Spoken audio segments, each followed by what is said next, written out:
You're listening to the Daily Mishnah Podcast with Benedict.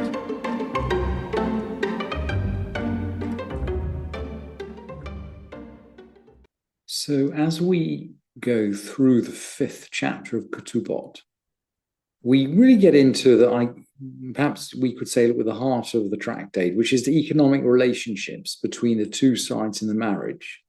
And we learned in the 8th Mishnah that if someone doesn't actually live with his wife, so in other words, he provides for her via some agent, maybe it's not easy to understand why this is. Perhaps maybe he's got two wives and they live in separate houses. We're not sure.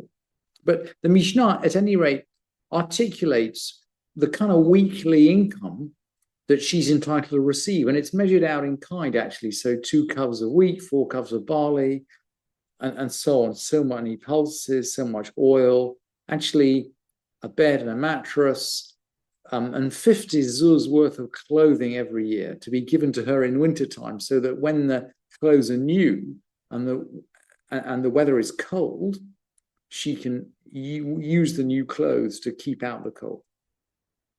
So that's the 8th Mishnah, which we covered just before Shavuot. And Chapter 5 closes with a continuation of these ideas, just to home in on the petty cash and on one other really important issue, which is really about a social relationship, not an economic or a sexual relationship. He gives her a silver ma'ah for her needs. So we're talking about petty cash here. A silver ma'ah is about 1/6 of a zuz. So remember, her clothes budget for a year was 50 zuz, or 1 zuz a week. So this is 1/6 of her clothes budget. Think about it. Think of it in that sense. But he Shabbat, and she actually eats with him on Shabbat evenings. So it seems as though, even though she might not be living with him, she's still eating with him. And the Rambam is going to explain this. I think it's worth, I'm just skipping through the Mishnah. We'll come back to the Mishnah, but let's just look at the Rambam. A person has the right not to eat with his wife and not to live with his wife. That's really interesting. But he can provide for her via a third party.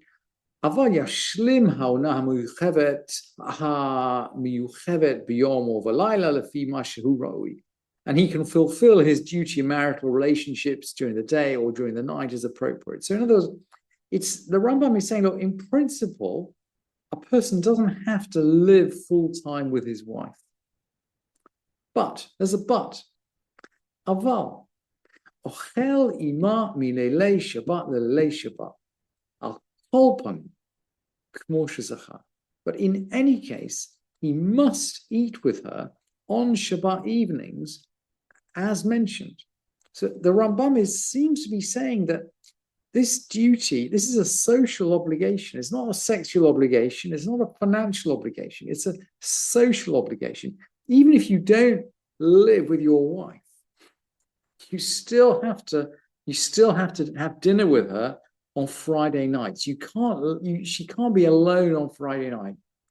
And I think that's a really interesting psychological insight from the Rambam. Just explaining the Mishnah. I think, given the Rambam is explaining the Mishnah, I think we'd say that's a psychological insight from the Mishnah, actually. And so, that's a complement to the economic relationships which are described in the rest of the Mishnah. Because now the Mishnah is going to go and talk not about what he does for her, but essentially what kind of things he can take from her. So now we're going to change tack. Umahi or Salah, Umahi or Salo. What does she do for him? And this is not, by the way, what she's obligated to do for him, but this is sort of the quantity that this is something that he's entitled to take, so to speak. So that the assumption of the Mishnah is that he's entitled to her earnings and she's entitled to be maintained.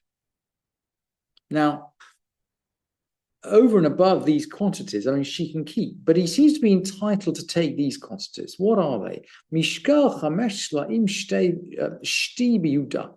The weight of 5 sellers of shti. Shti is the warp, so it's one way on the loom. She'en esra slaim b'galil, and that's 10 sellers in Galil.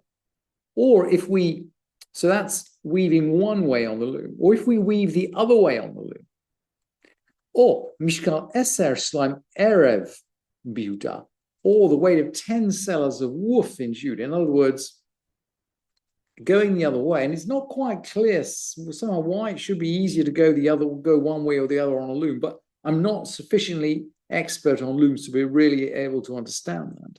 But again, there's a different measure in Galil. Shehen esrim slaim b'Galil. It's 20 sellers in Galil.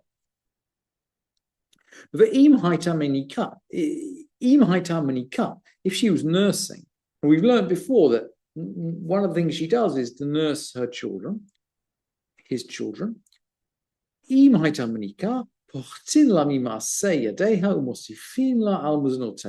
If she's nursing, her handiwork is reduced. In other words, or at least the point that the amount of handiwork that a husband has the right to take is reduced, and her maintenance is increased. So we kind of recognize the physical state. And the chapter will conclude, and this whole section of Mishnah concludes with a general comment. Bamei dvarim amurim. What does all this apply to? And this, by the way, I think we're referring to the whole of this section of the Mishnah, dealing with the weekly income for the wife of someone who didn't live with her. So we're not just talking about the quantity of wool we're talking about here. We're talking about all of these issues. To what do we apply them? Ba'ani she b'Yisrael, to a poor person in Israel. So this is, if you like, a minimum. The poorest person has to satisfy these. Aval, b'muchubad, with an honored person. Hakol lefi chvodo. Everything is according to his honor. In other words, the